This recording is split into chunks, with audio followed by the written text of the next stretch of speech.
الان به من بگین که تو کیف پولتون چقدر اسکناس دارید. آیا اصلا اسکناس دارید یا ندارید؟ خب داستان از کجا شروع میشه؟ از اونجایی که منم مثل شماها بودم، تو کیفم پر کارت، انواع اقسام کارتای بانکی، ولی دریغ از اسکناس، چیزی که بتونم لمسش کنم. الان میخوام یه ماجرایی رو براتون بگم که واقعا خودم به نتیجه رسیدم. حدود آبانی که گذشت، ما با 4 تا از بچه‌ها سر کلاس مراقبه نشسته بودیم. بعد استاد برگشت گفتش که بچه‌ها کی الان تو کیفش اسکناس داره؟ ما همه خود به هم نگاه کردیم، گفتیم هیچ کدوم. بعد گفتش که خب اشتباه از همینجاست. همه آدما، همه مردمو دارن عادت میدن به چیزی که نمیبیننش، چیزی که نمیتونن لمسش کنن، چیزی که نمیتونن حسش کنن. شما انگار مثلا برین توی اتاق تاریک و بگن خیلی خوب الان لذت ببر از این اتاق تاریک. خب چی رو داری میبینی؟ از چی داری لذت میبری؟ از چیزی که نمیبینی؟ پولم همینه. ما همه تو دنیای ماتریکس به همون عادت دادن که رنگ اسکناس رو نبینیم.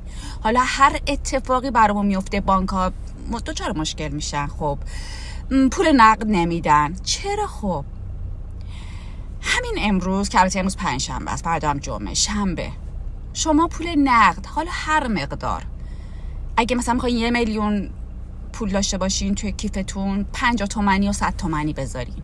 هر روز این پول رو ببینین، هر روز این پول رو بگیرین تو دستتون، لمسش کنید، حسش کنید. اتفاقی برای من افتاد این بود که من این کارو کردم. ما همه از کلاس اومدیم بیرون و هم که خبر دادیم بچه‌ها بریم بانک پول بگیریم. خب من مثلا 2 میلیون رفتم تو بانک پول نقد گرفتم، همه رو هم 100 تومانی گرفتم. جالب بود، بانکی هم 100 تومانی نو بهم داد، خیلی خوشگل بودن. خب خیلی وقت بود من اینجوری ندیده بودم پولو. خلاصه من این پولو گذاشتم روی کیف پولم و همینجوری هر روز نگاش میکردم، شب نگاش میکردم، میشمردم، ورقش میزدم، ولی نمیدیدم. بابا ول کن، این که 2 میلیونه فقط. باورم نمیشد و باورتون نمیشه که من یه ایده تو مغزم بود. مثلا شما فکر کنین که من باید یه کاری میکردم در قبال کسی، من نمیکردم. رو حالت این که من نمیخوام، من فلان، نه نمیکردم.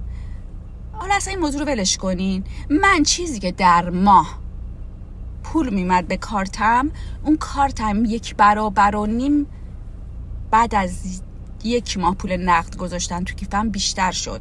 این نیست که شما بشینین روی مبل. واقعا من قانون جذب و قبول دارم، ولی واسهش حرکت لازمه. این پول نقد به ما 4 تا ایده داد، یعنی چشمون رو باز کرد. ما ایده داشتیم که یه کاری بکنیم. خب اون ایده ها قبلا تو مغزم نمی اومد یا می اومد، هی استاپ میکردم، هی میگفتم نه ولش کن، نه این کار، نه این کار، نه. ولی ایده می اومد تو مغزم. اون ایده چون من می آوردمش بیرون، می آوردمش تو دنیای مادی، عملی شد. من ازتون میخوام این کارو بکنین. واقعا اسکناس رو لمس کنید، پول رو دوست داشته باشید، بهش احترام بذارید و هر وقت که این اتفاق براتون افتاد و دیدین چه ایده های عالی تو ذهنتون میاد، نه اینکه یه از آسمون تاپ با یه کیسه پر پول بیاد پیشتون، اینجوری نیست. ولی وقتی ایده ها اومدن تو مغزتون، عملیشون کنین و اون وقت میتونین عملیش کنین. باورتون نمیشه، یعنی اصلا نمیتونین کنترل کنین خودتون که بگین نه، عملی میکنین. و اون وقت برای من حتما کامنت بذارین، من ببینم یه 2-3 ماه دیگه هر کی این کارو کرد، ببینم که آیا به نتیجه رسید.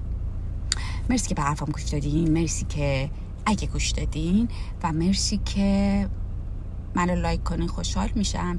منو سابسکرایب کنین، خوشحال میشم. مرسی از شما.